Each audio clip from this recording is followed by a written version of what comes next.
Hola, mi nombre es Evelyn Medina y en este video tutorial les voy a explicar cómo hallar el rango, cómo hallar la clase, cómo hallar la amplitud, el ajuste del rango, cómo hacer un tallo y la hoja, cómo realizar una tabla de frecuencias y por último una gráfica de barras.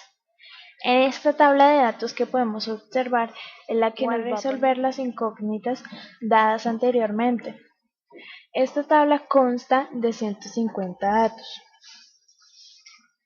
Lo primero que vamos a hallar es el rango.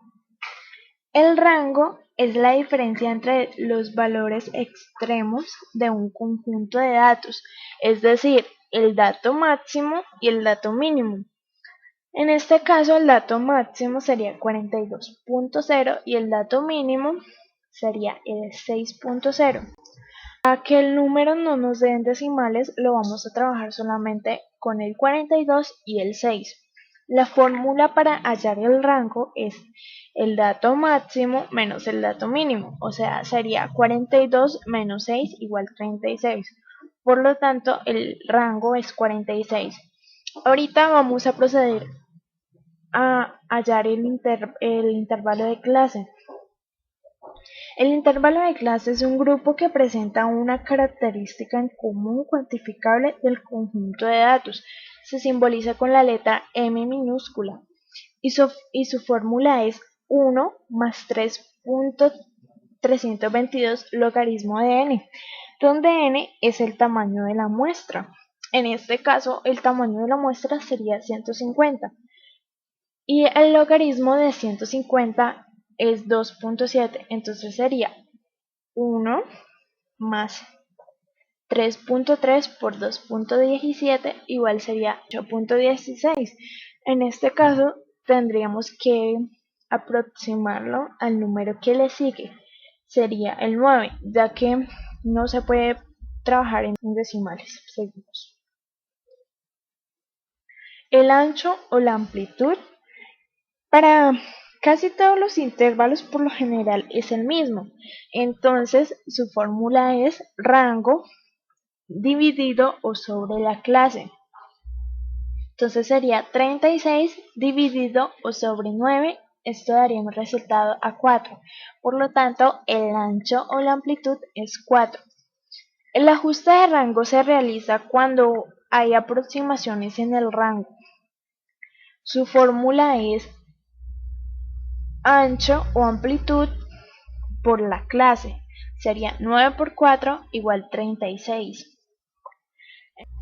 Entonces, al ajustarse el rango, se determina que tiene que haber un exceso, y ese exceso se debería distribuir entre el límite superior y el límite inferior.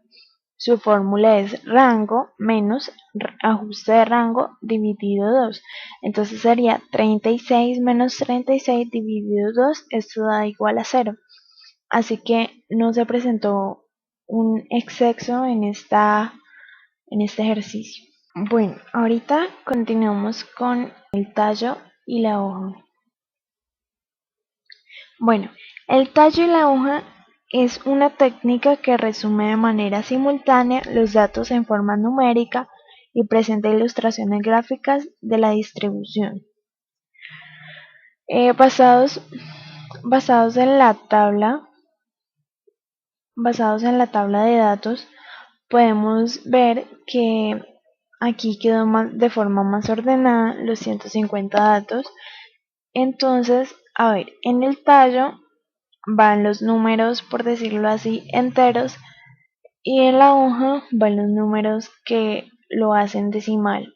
O sea, por ejemplo, el 9 en la tabla se encontró un 9.1 y un 9.9. Entonces aquí se coloca el número entero y aquí se colocan los decimales. Bueno, ahorita vamos a continuar con la tabla de frecuencia.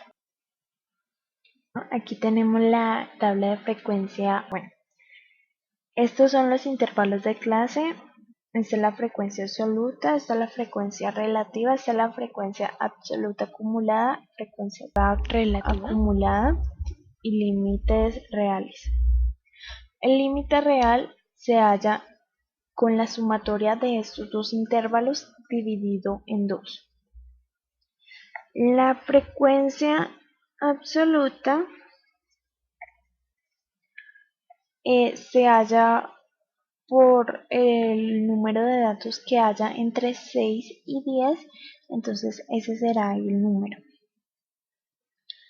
La frecuencia relativa es este número de la frecuencia absoluta dividido el tamaño de la muestra, que sería 150.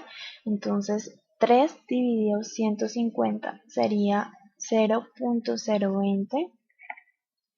Entonces la frecuencia absoluta acumulada sería la sumatoria de cada uno de estos. E igual manera la frecuencia relativa acumulada también sería la sumatoria de estos. Bueno.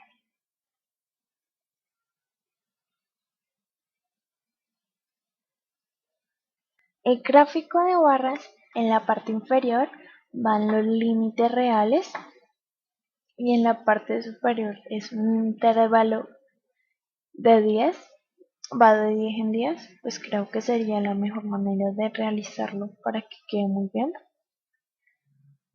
Y pues ya, esto es muy fácil de hacerlo, y más si se tiene una herramienta que es utilizable como Microsoft Excel. Y pues muchas gracias por ver mi video tutorial